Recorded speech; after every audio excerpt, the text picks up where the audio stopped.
என் பெயர் அஜய். ஒரு நாள் நான் வேலையை முடித்துவிட்டு வீட்டிற்கு வந்தேன். நான் இருப்பது என் நண்பன் பங்களாதான். கேட்டில் இருக்கும் லெட்டர் பாக்ஸ் திறந்து பார்த்தேன். அதில் ஒரு பத்திரிகை இருந்தது. அதை எடுத்துக்கொண்டு வீட்டிற்குள் சென்று குளித்து விட்டு வந்து பொறுமையாக அந்த பத்திரிகையை திறந்து பார்த்தேன்.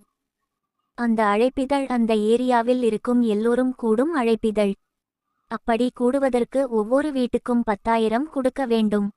நான் என்னடா இது ஒரு புது செலவு என்று என் நண்பனுக்கு போன் செய்து விஷயத்தை சொன்னேன். அவன் சரிடா போயிட்டு வா, செமையா இருக்கும், சாப்பாடு சரக்கு டான்ஸ் எல்லாம் இருக்கும். நான் டேய் எனக்கு பயமா இருக்குடா. அவன் டேய் பயப்படாதடா, போலீஸ் கிட்ட பெர்மிஷன் வாங்கிட்டு தான் பண்ணுவாங்க. நான் சரிடா, பணத்துக்கு எங்க போறது? அவன் மச்சி உன்னோட அக்கவுண்ட்டுல போட்டுடுற. நான் டேய் பத்திரிகையில அவங்களே ஒரு அக்கவுண்ட் நம்பர் கொடுத்து இருக்காங்கடா. அதோட ஒரு வாட்ஸ்அப் நம்பர் இருக்கு. பணத்தை போட்டுட்டு அதை போட்டோ எடுத்து அனுப்ப சொல்லி இருக்காங்கடா. அவன் சரிடா, நான் உனக்கு அனுப்புற, நீ அனுப்பிட்டு போட்டோ எடுத்து அனுப்பு. நான் சரிடா.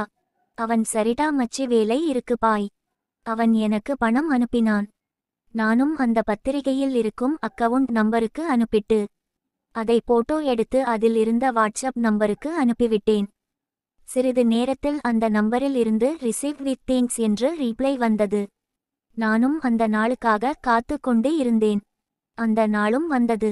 அது ஒரு சனிக்கிழமை. எனக்கு சனிக்கிழமை இரவு மட்டும் தண்ணி மற்றும் தம்மு அடிக்கும் பழக்கம் இருக்கு. மற்ற நாட்களில் அடிக்க மாட்டேன். ஏன்னா அடுத்த நாள் வேலைக்கு போக வேண்டும் என்று. நான் அழகாக கிளம்பி அங்கு காரில் சென்றேன். அங்கு விதவிதமான கார்கள் பார்க் செய்யப்பட்டு இருந்தது. எல்லோரும் பணக்காரர்கள் தான். என்னை யாருக்கும் அங்கு தெரியாது என்பதால் என் கையில் கூடவே அந்த பத்திரிகையை எடுத்து சென்றேன். திறந்த வெளியில் நடந்தது அந்த பார்ட்டி. திறந்த வெளியில் இருந்த மேடையில் சில இளம் வயது பெண்கள், ஸ்கூல் மற்றும் காலேஜ் படிக்கும் பெண்கள் மற்றும் சின்ன சின்ன பசங்க அங்கு ஒலிக்கும் பாட்டிற்கு நடனம் ஆடிக்கொண்டு இருந்தனர். நான் கொஞ்சம் சரக்கு அடிக்கலாம் என்று எழுந்து சென்றேன். எல்லா சரக்கும் உயர்ரக சரக்குதான். நான் ஒரு கிளாஸில் ஊற்றி அதில் ஐஸ் கட்டிகளை போட்டு எடுத்துக்கொண்டு மீண்டும் நடனம் ஆடும் இடத்திற்கு வந்து அமர்ந்து பார்த்து கொண்டே சிப் சிப்பாக குடித்தேன். அதேபோல் 5வது ரவுண்டு குடிக்க சரக்கு எடுக்கும் போது என்னை நோக்கி ஒரு ஆண்டி மற்றும் ஒரு இளம் பெண் வந்தார்கள். அவர்கள் வந்து நீ யார் என்று கேட்டார்கள். நான் உடனே நடுக்கத்துடனும் பயத்துடனும் நான் என்று சொல்லிக்கொண்டே அவர்களிடம் பத்திரிக்கை எடுத்து காட்டினேன். அந்த ஆண்டி, ஹோ, நீ எங்க பக்கத்து பங்களால இருக்கியே, நீயா? நான் எனக்கு உங்க பங்களா தெரியாது ஆண்டி என்றேன். அவங்க எதுக்கு பயப்படுற, தைரியமா பேசு. நீ இருக்குற பங்களா பக்கத்துலதான் எங்களோட பங்களாவும் இருக்கு. நான் சரிங்க ஆண்டி. அவங்க சரி, உன்னோட பேர் என்ன? நான் என்னோட பேரு அஜய் ஆண்டி. அவங்க ஹொம், நல்ல பேர்தான். நான் தேங்க்ஸ் ஆண்டி. அவங்க டேய் நீ முதல்ல ஆண்டி அப்படின்னு சொல்றத நிறுத்துன்னு சொன்னாங்க. நான் அவங்க பொண்ணை பார்த்தேன்.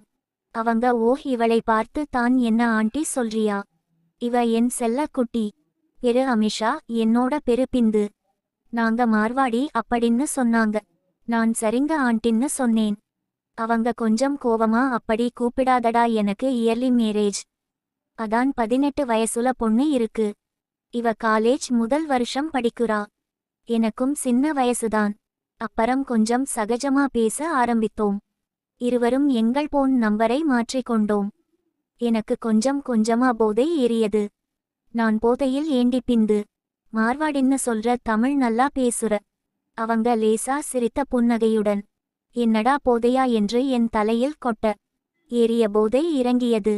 நான் சாரி, மன்னிச்சிடுங்கன்னு சொன்னேன். அதுக்கு அவங்க பரவா இல்லடா, எனக்கு கல்யாணம் ஆனா உடனே இங்க வந்துட்ட, அதான் தமிழ் நல்லா தெரியும். நான் சரி பிந்து அக்கா என்று சொன்னேன். பார்ட்டி முடிந்து நான் கிளம்பிவிட்டேன். வீட்டிற்கு வந்து நல்லா ஒரு தூக்கம் போட்டு காலையில் எழுந்து குளித்துவிட்டு வந்தேன்.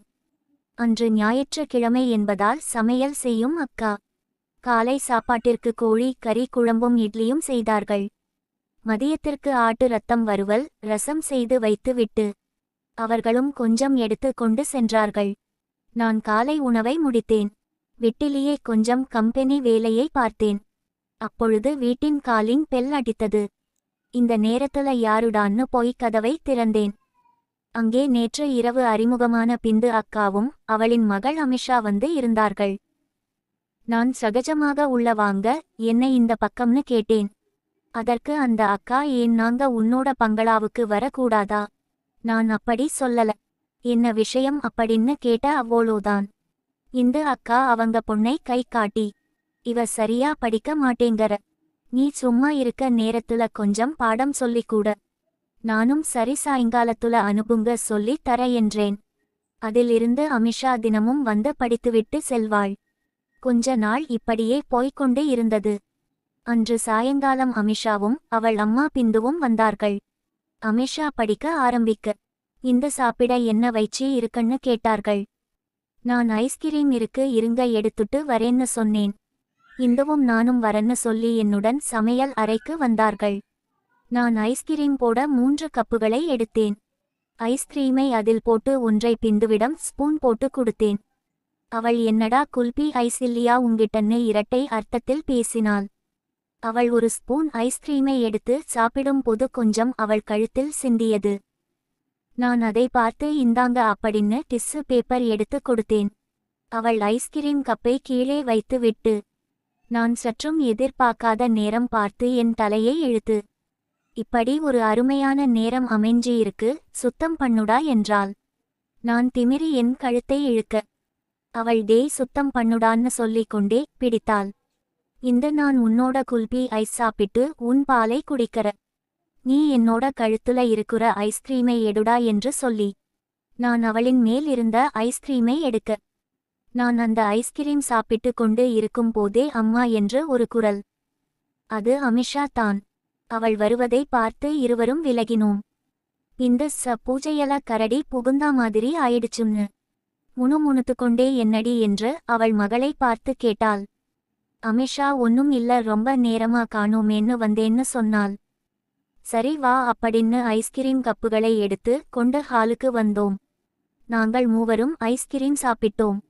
இந்த அக்கா என்ன பார்த்து கொண்டே ஐஸ்கிரீம் ஸ்பூனை சாப்பிட்டாள். கொஞ்ச நேரம் பேசிவிட்டு அவர்கள் பங்களாவிற்கு கிளம்பினார்கள். இந்த அக்கா போகும்போது அவள் பெண்ணிற்கு தெரியாமல் எனக்கு ஒரு பிழையின் கிஸ் கொடுத்தாள். நான் அதை பிடிக்க, பிந்து அக்கா வெட்கத்துடன் சிரித்து கொண்டே கிளம்பினாள். இந்த அக்கா இரவு பிந்து அக்கா போன் செய்தாள். நான் என்ன என்று கேட்டேன். இந்த அக்கா, அதற்கு நாளைக்கு என் பங்களாவிற்கு வா, நாம இருக்கலாம் என்றாள். நான் காலையில் எனக்கு மீட்டிங் இருக்கு, சாயங்காலம் வரன்னு சொன்னேன். இந்த அக்கா, அப்போ நைட் 9 மணிக்கு மேல வா, என் பொண்ணு தூங்கிடுவா என்றாள். நான் சரி என்றேன். இந்த அக்கா, எனக்கு ஒரு ஆசைடா ஆகாஷ். நான், என்ன அக்கா சொல்லுங்க. இந்த அக்கா, எனக்கு என்ன ஒரு அடிமை மாதிரி, கொஞ்சம் அசிங்கமா திட்டிக்கிட்டே இருக்கணும்டா, நீ அதுபோல இருப்பியா? நான், இருக்கணும் இருக்கணும் என்று சொல்றீங்களே, எப்படி அக்கா இருக்க? இந்த அக்கா, தெரியாத மாதிரி நடிக்காதடா நாய. நான், நிஜமா தெரியல, புரியல. இந்த அக்கா, டேய் என்ன அதுக்குதான் கூப்பிடுற, இப்போ புரியுதா? நான், என்ன அக்கா இப்படி பச்சையா பேசுறீங்க? இந்த அக்கா, நீ நாளைக்கு என்னோட இருக்கும் போது இன்னும் பச்சையா பேசு. நான், சரி பேசற, ஆனால் அப்படி பேச கொஞ்சம் குடிச்சிக்கிற என்றேன். இந்த அக்கா கொஞ்சம் யோசித்துவிட்டு சரி என்றாள். நான், நாளைக்கு பார்க்கலாம் பாய். இந்த அக்கா, இப்போ ஏதாச்சும் ஒரு வார்த்தை என்ன பச்சையா திட்டிட்டு போன் வைடா. நான், அரிப்பு எடுத்த அக்கா வைடி போன. இந்த அக்கா, டேய் கிழ ஒழுங்காக வைடா நாளைக்கு. பே. அடுத்த நாள் நான் கொஞ்சமா குளித்து என் நண்பன் பங்களாவில் இருந்து பிந்து அக்கா பங்களாவிற்கு சென்றேன். ஒரு இளம் பெண் வந்து கதவை திறந்தாள். அவள் அங்கு வேலை செய்பவள். மேலிருந்து ஒரு குரல், மேல வாடா என்று. மேலே சென்றேன். இப்போ பிந்து அக்கா எப்படி இருப்பாள் என்று சொல்கிறேன். மார்வாடி அவள். சமமுகம் அழகு, அவளுக்கு வயசு 34. சம கலர் அவள். மேலே இருக்கும் பெட்ரூம் சென்றேன். இந்த அக்கா லேசான மஞ்சள் நிற புடவை போட்டு கொண்டு செமையாக இருந்தாள். உள்ளே சென்ற நான் கதவை கூட மூடவில்லை. வாடி பிந்து அக்கா என்று எங்களின் ஆட்டத்தை அருமையாக ஆடினோம். இந்த அக்காவும் நானும் அப்படியே